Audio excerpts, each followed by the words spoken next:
Okay. Well, my name is Sandra. I will say my name in my natural mother language, which is Spanish. My name is Sandra Baita. I'm a clinical psychologist. I have been practicing for the last 27 years. I mainly work with kids, but today I like to say that I'm not a child therapist or an adult therapist, but I'm a trauma therapist.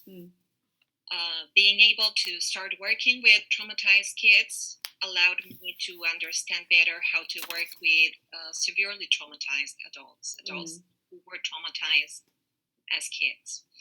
I'm currently working in private practice in the city of Buenos Aires and have worked the first 15 years of my career. I spent them working in 3 different public programs, 3 agencies of the government of the city of Buenos Aires. One was, I spent 5 years in a child abuse assistance program.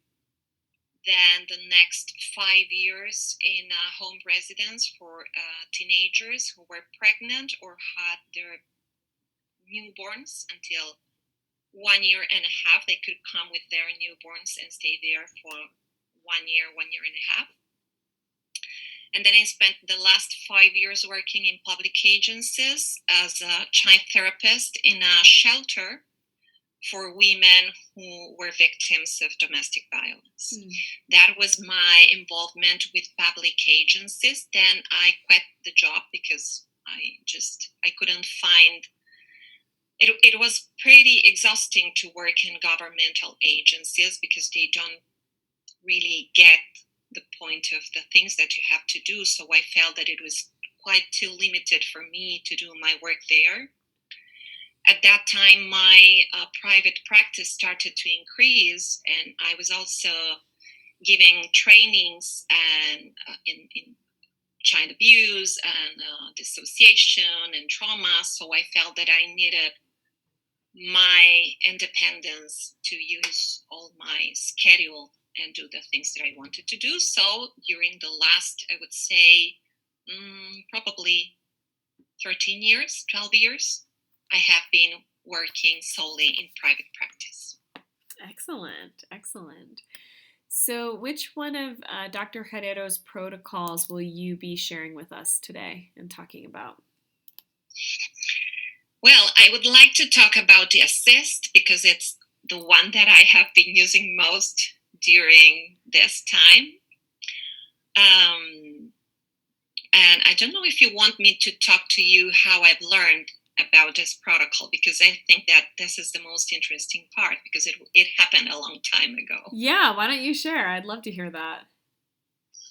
Well, it was 2017, and I was actually invited by Dr. Herrero's team and people in Puebla to give a training on the use of EMDR with dissociative clients along the lifespan. This has always been my main field of practice: child abuse, complex trauma, dissociation. So I had this training. It was a 3-day training. I was invited to give it in Mexico. I was very excited because it was my first time in which I would go to Mexico to teach. And everything was arranged. The training was going to be held in Puebla. That 4 days before my trip to Mexico, there was an earthquake hit both the cities of Mexico and Puebla. So my first move was to ask Nacho and Lucy how were they doing, because it's the first thing that you do when you know that there is something really bad that happened in places where you have people which is close to you. And Nacho said they were okay. So the second thing I did the day after was to send a message to him and ask Nacho, tell me, what about the training? I didn't even know how to ask without being disrespectful. So he said, Sandrita, the training is in good health. You come, you will give your training. And I came to know that he was already organizing a group of people to provide humanitarian assistance in country. So I said, Nacho, if you need any help from me, please tell me what to do. I just don't want to be there and only be the guest who's going to give a training, because I think it's more important to help you in assisting people. Right. So he said, that's right, don't worry, I will tell you what to do. And the day before my departure, he sent me a protocol, which was, I guess it was one of the first versions of the assist, of the current assist. And he said, you have to study this protocol, and once you land in Mexico, I will tell you what to do. So a flight from Buenos Aires to the city of Mexico is around 9 hours and a half. I can never sleep in airplanes. I can never sleep in airplanes. So I spent the 9 hours and a half reading, thinking, studying, reading this protocol. When I landed in Mexico, it was 4 days after the earthquake. And there was a car waiting for me that brought me into a parish in Polanco, which was one of the neighborhoods that was really badly hit by the earthquake. And there I found Nacho and Lucy waiting for me with other people from their group. Some of them I knew, some others not. So Nacho said, okay, now you are going to practice the protocol with Claudia Varela. I practiced the protocol with her. She said I did it okay. So he said, okay, so the next client is going to be your client. So I treated a man first, and I had Nacho here. He was doing other things, but I knew that he was just, with this radar vision, just he had the picture of all the things that were going on. So when he was sure that I was doing the right thing, he said, that's when you keep going, you're doing well. So I saw first a man, and I found that the SAT went down, and I said, oh my goodness, this is really working.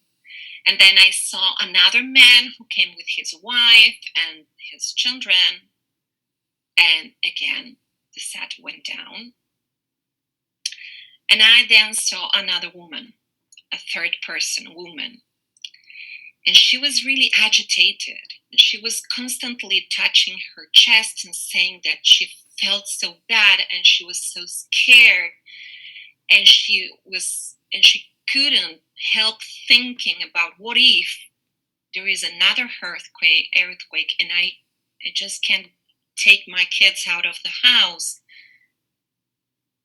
I guess we probably made 3 or 4 times of bilateral stimulation, and at some point she stares at me, eyes wide open, again with her hands on her chest, and said, it's no longer there. And she stared at me, and I saw her starting to cry, and I started crying myself. And she said, bless you, señorita, it's no longer there. What do you do? And I was just, it's like, my goodness. What are the things that you can do with such an easy, because it was far easier than studying all the standard protocol the first time which I tried as an EMDR trainer. Yeah. So that was my first memory of this protocol, and I have found the same effect right now. I have mostly been applying this test with my regular clients. And the sense of relief that they feel, that I thought that I could feel it myself only with a person in front of me, because when I was treating this woman in Mexico, I just felt something in my chest, like it's a relief. It's like you can feel the client relief in your own body. So I thought that this was something that you could only feel in person. But I got this experience of doing the same, of doing the assist remote with my regular clients. And at some point they say, it's gone. And they feel something that I was able to feel myself with a screen in the middle of our relationship, just not in person, but online, in this remote mode in which we have to work now. And that was something really amazing. I really couldn't imagine that you could feel the feeling of relief in your client through the screen. Yeah, and I totally agree with you. And how long does it usually take before you witness and experience that relief? Not too much. Not too much. Actually, even I have one client. She's a doctor. She works in 3 different hospitals, and she is struggling with part of what happens in some countries, in which it's not the problem. The first problem is not treating a client with coronavirus, but it's rather not having the appropriate equipment to do so. So they know that they are being neglected by the staff of the hospital, and they have to go and treat patients without properly protecting with the gown and the gloves. And right. So I got this client, and she was really distressed, too distressed. She couldn't, she was constantly talking, and I couldn't even find a place to say something, because she was flooded by all this distress. And at some point I said, I must do something. So I stopped her. We have only 15 minutes left for our session, and I have another client next. So I said, I will ask you to just stop and try to do something with me, because I need you to go. The next time you go to your job, you have to go with this temperature a little bit lower, because otherwise you won't be able to see the danger around you and protect yourself the best way that you can. So we got 15 moments. We started with a set of 9. The set raised to 10. She said, I am in anger. I'm enraged. This is going to happen again. And she was about to start again, talking. So I stopped her and I said, do the butterfly hug. And we made 2 times, to go back to the set. And she dropped to 0. And it happened only in 15 minutes. Yeah. That's incredible. That's happened to me too, which is why I love it so much. It's incredible. It's incredible. Yeah. And if she had kept talking and talking and talking, she would have just stayed at that 10 ruminating and maybe making it worse. And the best of it is that after this session, she decided to quit the place in which she was put in jeopardy. Nice. The place, she said, I think, of course I need the money. Right. That I need my health. Right. Because otherwise I will bring the virus with me everywhere I go. So if they are not going to protect me so I can treat patients protected, because it's protecting myself and protecting others, she decided to quit this job. Right, exactly. Yeah, she had some clarity to figure out what she needed to do next. Yeah. Yes. Yeah. Absolutely.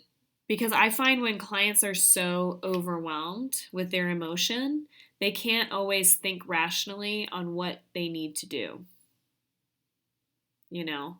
And that's been really powerful for me to see clients be able to shift from overwhelming, really heightened emotions down, whether it's a 0, 1, 2, 3, just down low enough to be able to think, okay, what do I need to do next? What is my What's game the plan? next step? Yes, absolutely. Yeah, because they can always figure it out for themselves. They're intelligent. They know their situation. They don't need me to sit down and brainstorm all the different ideas with them. They just need to be calm and rational enough to be able to access the answer for themselves. Yes. Mm-hmm. Yes. Absolutely. I love that. These are great stories. I think it helps give people a picture, an idea that goes along with the impact and the potentials of what they may see with themselves or their clients. Yes, especially because I think that the EMDR world is fluid with protocols. Oh, yeah. If you want to learn all the protocols existing in the world, you need a sabbatical year. Yeah, that's true. There are too many. And sometimes, there are 3, 4, 5 protocols for treating the same condition. Mm-hmm. So sometimes people feels like I don't have room enough to learn another protocol. Mm-hmm. And they, I'm not sure if they lose faith. I think they lose some perspective. Yeah. So what I think is that when you can tell people that there is something that lowers the temperature of the stress and clients can go on working better, I think it's worth a try, especially because it's pretty fast. It works fast, and it's not a complicated procedure to learn either. It's super simple. Absolutely. Mm-hmm. Simple and powerful. And, what percentage of your clients in your caseload do you think you use the assist with? I would say probably 90%, mm-hmm. especially during this time. Yeah. When I started seeing my clients online, it was 1 week before the government decided the lockdown in the city, in the country. Mm-hmm. So they were concerned about the coronavirus, but they were still concerned about the things that we have seen in the last session before all this situation. Yeah. The next session, some of them started to be worried about this. Like, okay, so we're going to be in lockdown until the end of the month, and next what? Yeah. The third time I saw them, the second time within the lockdown, they already started to feel some distress that was especially related to the coronavirus crisis. So I really thought, and I was the one that asked them, and I still do, every session we start by asking, how are you dealing with this today? How are you dealing with all this situation? Because for some of them, it gets more complicated for different situations. Yeah. For some of them, some of the situations related to the lockdown trigger memories of the past. Right. So it's a regular procedure for me to start by checking the status of the client, seeing whether they might need, because this is something that it's ongoing stress. Mm-hmm. So first it was the worried about contagion. Probably the next time was being worried about, I had clients telling me that they felt scared about going back to depression because their lifestyle has changed. Mm-hmm. This client who is a doctor, she faces this challenges every time she goes to her place.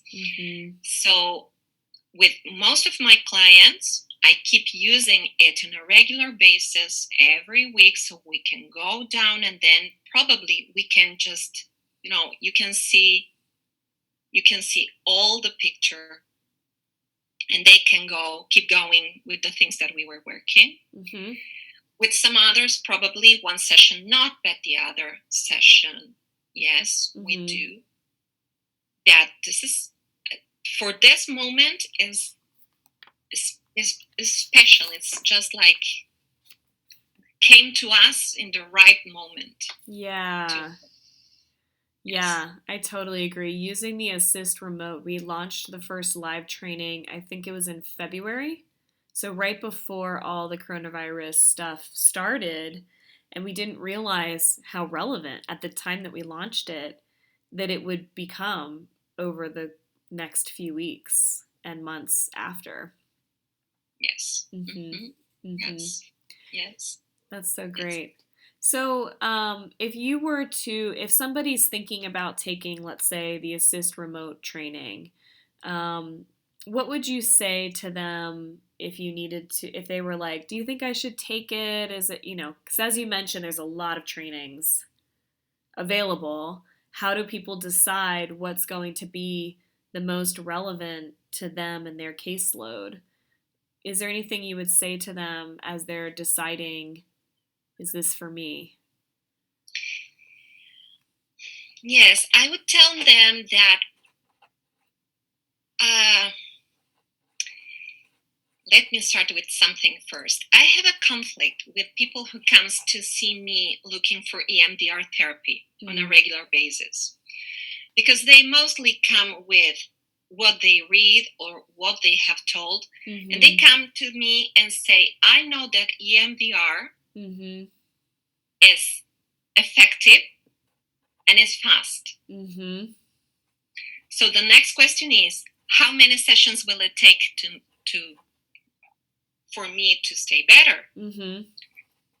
What I tell them is that there is no way that I can tell them you're going to spend 5 sessions, 10 sessions, 100 sessions before I get to know them a little bit better. Because of course, most of the clients that I treat that are coming with histories of developmental trauma, they probably won't work on a 10 sessions basis. So what I tell them is that it is effective, EMDR, it is effective. It is probably faster than many other therapists. That there is something that we need to know about what's your problem? Why are you coming to see me? And let me make a roadmap so I can tell you how fast we can go or not. So this is something that I have always been in conflict with. Because from a clinician's viewpoint, if you are too entitled to do it fast without getting to know exactly what your client needs, EMDR might not be effective. However, with the Assist protocol, I can say it is fast. Right.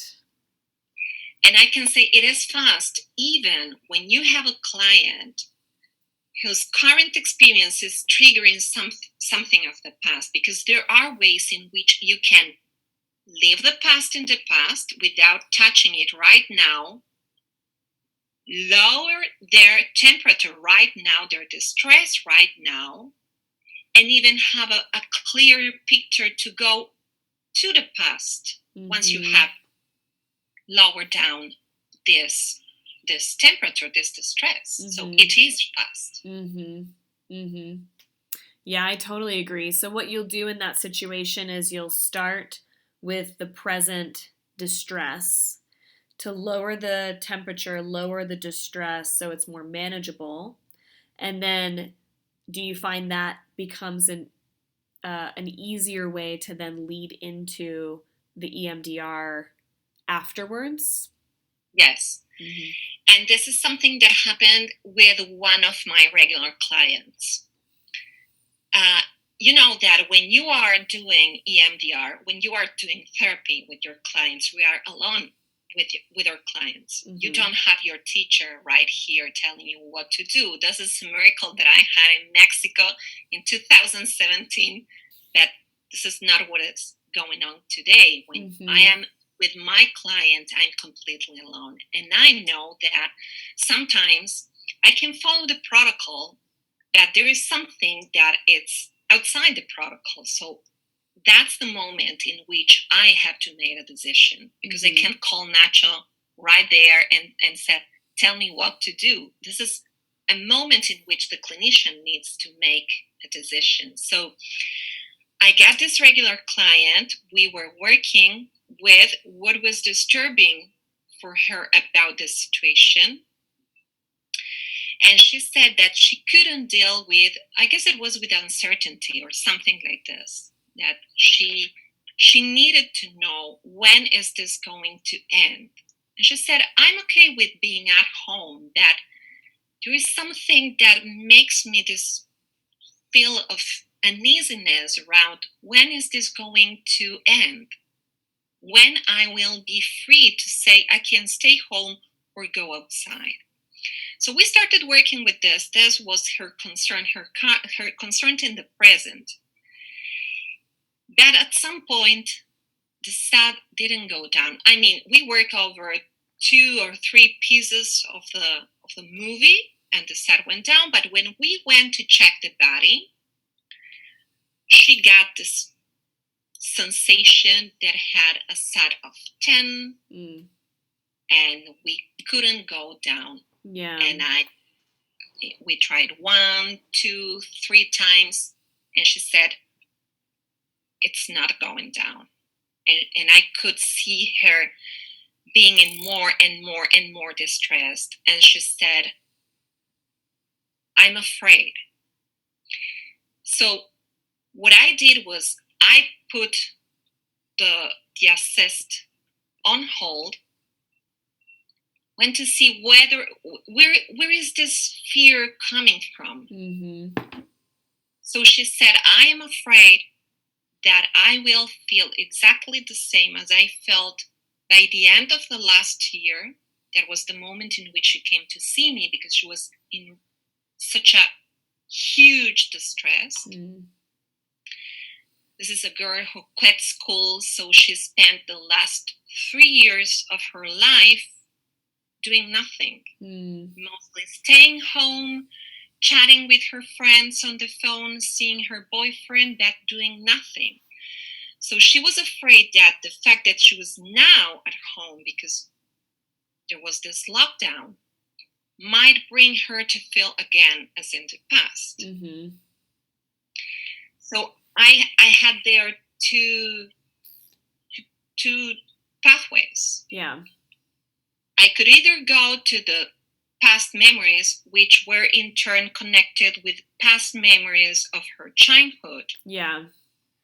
Or I could go back to the present and say, okay, so now go back to the assist. Let's go back to the assist. Take this feeling that you have. Just imagine that you can grab it with your hand. Go back to that movie, the movie of the coronavirus. Go back to that movie and just check with your body where this feeling is matching with some part of the film. So she said, yes, I don't want to feel bad when I stay at home. Okay, let's go with that.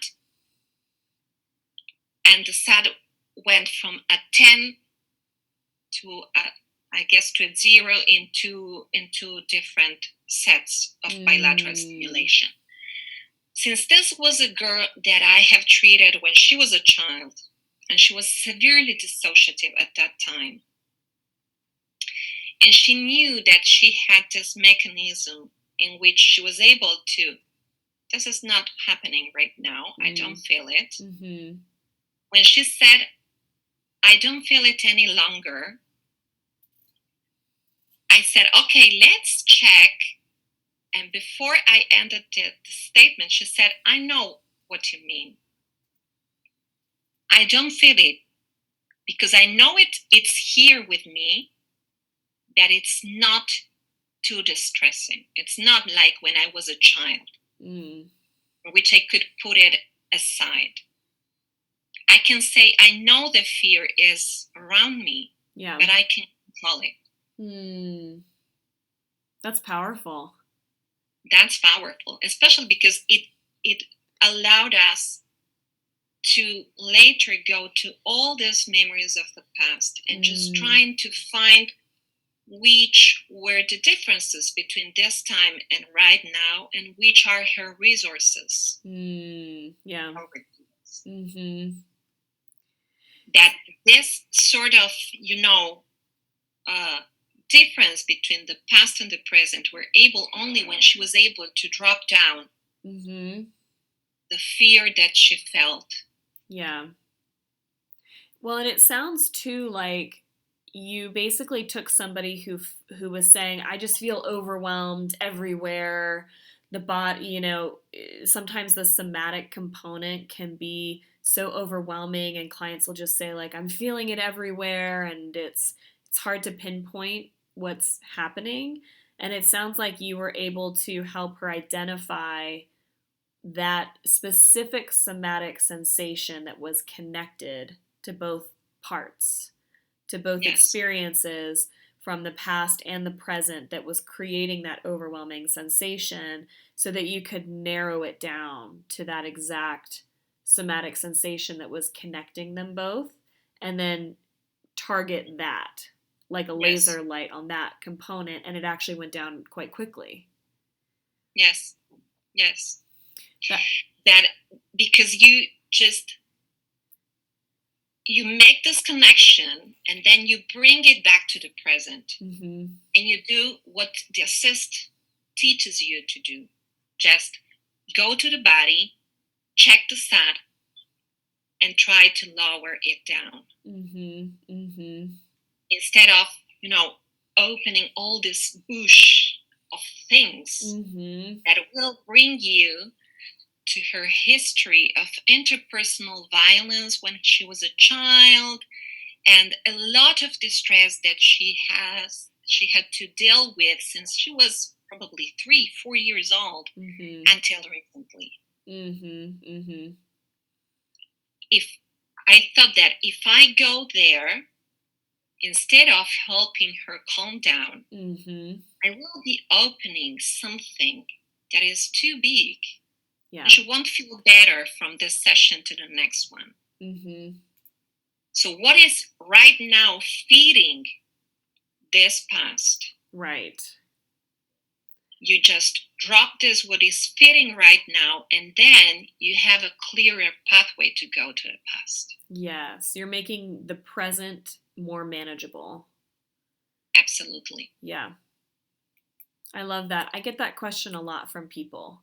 What do I do if it connects to the past? Which happens a lot, right? Because our neural network is so connected and is linked to so many parts that to separate them all is just not always possible. Yes. To put it away in a box, compartmentalize it is not always possible because they're so linked. And connecting them through the somatic channel is a great way, I think, for clinicians to conceptualize how to manage that type of situation. Absolutely. It's a great story. Thank you for sharing that. Yeah, I find that the assist is just so practical on so many levels for the majority of clients, especially right now with the coronavirus pandemic. But even without that, so many clients get so dysregulated and overwhelmed by their emotions. To have a procedure like the assist to help make that more manageable opens up so many doors. I think it's so empowering for clients. They feel like, well, now I can handle this, But if you go to the past, to really overwhelming things before lowering the distress, it's just too much. Sometimes you just lose them. It's too much. It's too much. Absolutely. And I have tried the assist with kids too, because in the world of child therapy, EMDR, CBT, whatever, child therapists many times have to adapt things that we have proved useful for adult clients into children. So it's really practical for working with children as well. Yeah. Especially because it's so easy and you don't have to go through so many things. Mm-hmm. They like the idea of the movie. They are pretty able to realize which is the worst part of this movie. Mm-hmm. And probably it might be most challenging if the child doesn't have this body conscience, that knowing where to feel it in their body. But with the kids that I treat regularly, we have gone through all this psychoeducation about your body as a place of feelings, so you can feel so many sensations.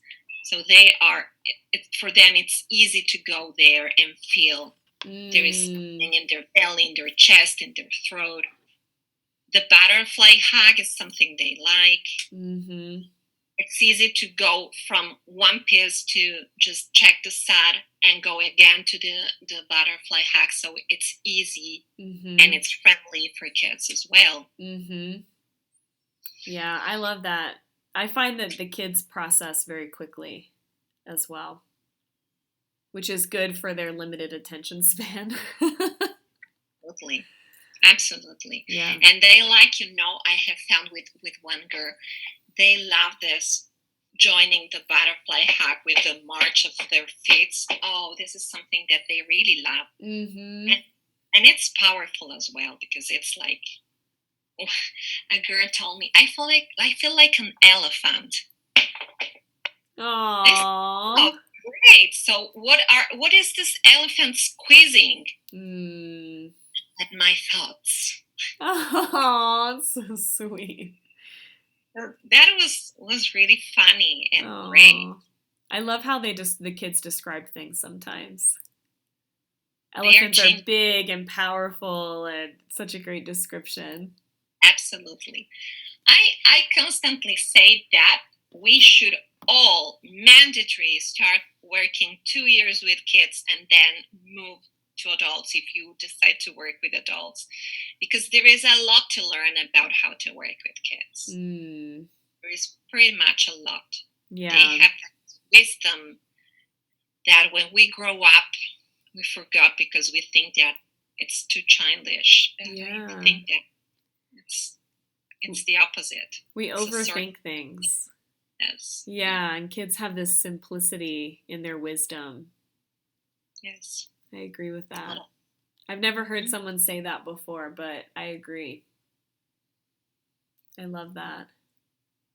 Well, thank you so much for sharing. Do you have any other additional tidbits, tips, anything popping into mind, or stories that you think people would want to hear?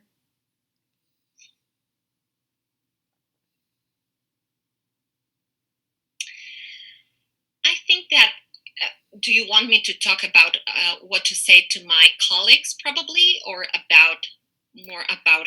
Probably colleagues. Yeah. Anything else you think colleagues would benefit to know? I think that I would tell them that probably try the assist with themselves will teach them a lot about the powerful tool they can learn.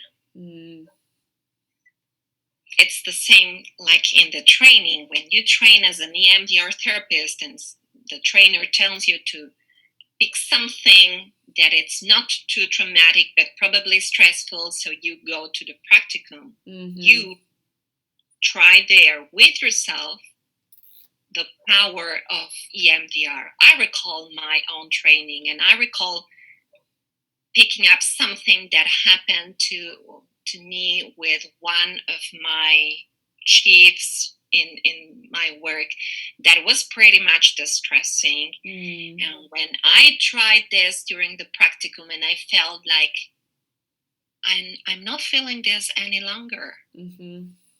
And today, 17 years later, if I can recall the situation, and I don't really feel anything about it. Right.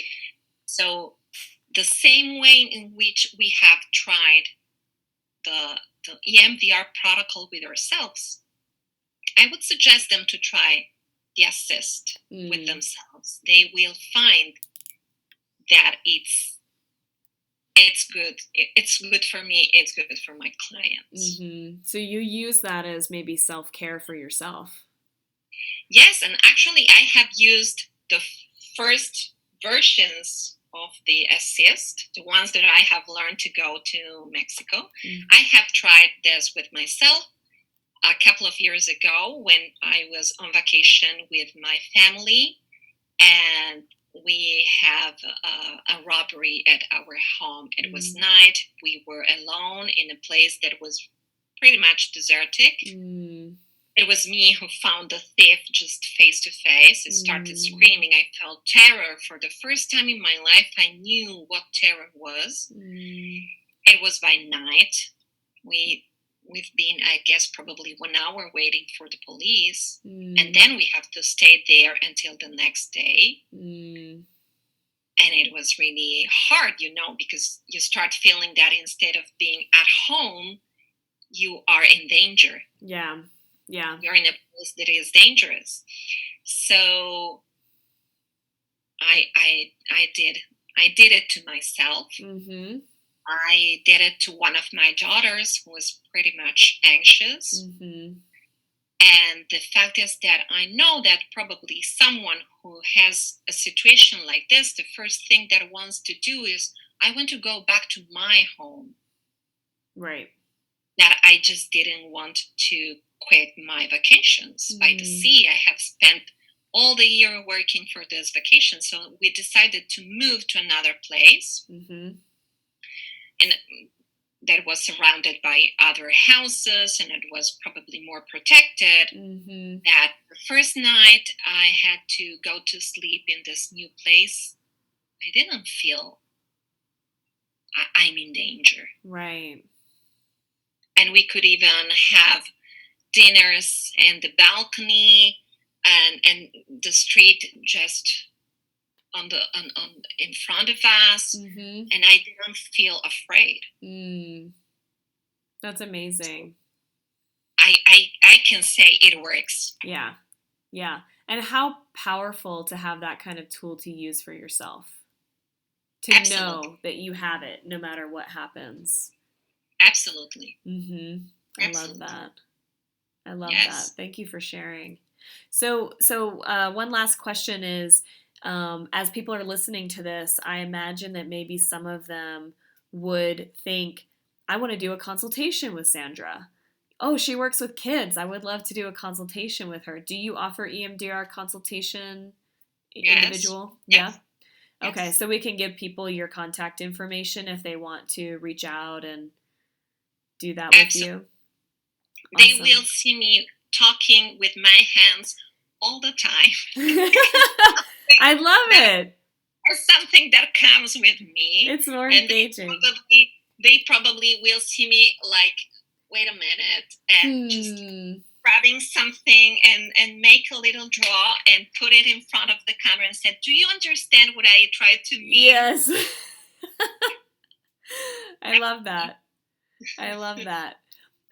Well, if you have time, do you want to share any information about the training that you're going to be offering through Scaling Up this summer, so people can learn about it? Well, it's a training I offered for the first time in Spain 2 years ago. Every clinician that works with children knows that has to work with the family. That when we work with children who have gone through severe interpersonal trauma, and we must face several things. First, we are going to work with kids that probably went to other therapists before that were unsuccessful. They might come with very disruptive behaviors, probably highly dissociative with many PTSD symptoms. And parents or caretakers that are in distress, that are tired. They might come and say, I have tried everything. So they are in huge despair. We might work with parents who have been somehow involved in the traumatization of the child. Or we can work with caretakers like adoptive parents who adopted these kids thinking that they wanted to have a child and give a lot of love to them, that what they receive is something quite different from what they have expected. So it's not only about how to work with the child using EMDR, it's also how many things can you do with caretakers, even if they are not your main client. Because if you don't work with them, and if they can go to a therapist, or if they do have their therapist that is not EMDR trained, you will need to do some things to clear the pathway to be able to work with the child.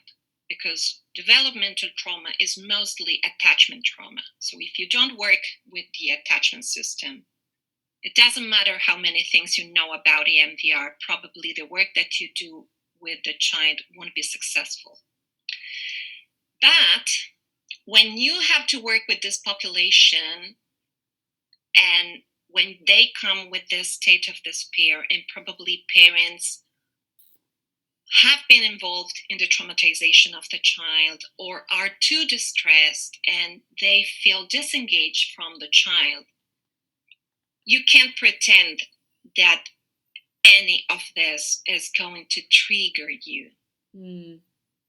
Because if you are a human being, which I suppose we are all, and we have all been human beings before being EMDR therapists, you really need to know that yourself is going to be triggered by many of these things, and you need to be aware of what to do when you get triggered. Because there are so many powerful things that are going to happen. I'm not going to talk only about how to deal with traumatic memories, but also how to deal with other byproducts of this complex traumatization, like how to work with chronic shame, deep shame that is entangled in the child's identity, how to work with the most disruptive behaviors that can be disruptive to you as well, like sexualized behaviors or stealing behaviors, how to work with avoidance, because sometimes you can get caught in avoidance as well, and how to work with rejection, because sometimes you might feel that you don't connect with this child, or that you don't connect with these parents, and sometimes you will have to listen to parents that are rejecting their child. There is something that is not letting them to connect with the child. So you are going to need much more than EMDR to work through this. You're going to be aware of yourself and see how to balance the work before starting the bilateral stimulation. I love that. It takes it deep, down to the developmental, the attachment stuff. Yes, absolutely. Absolutely. Excellent. Yes. I can't wait for that training. It's going to be a lot of fun. I hope so. Yeah.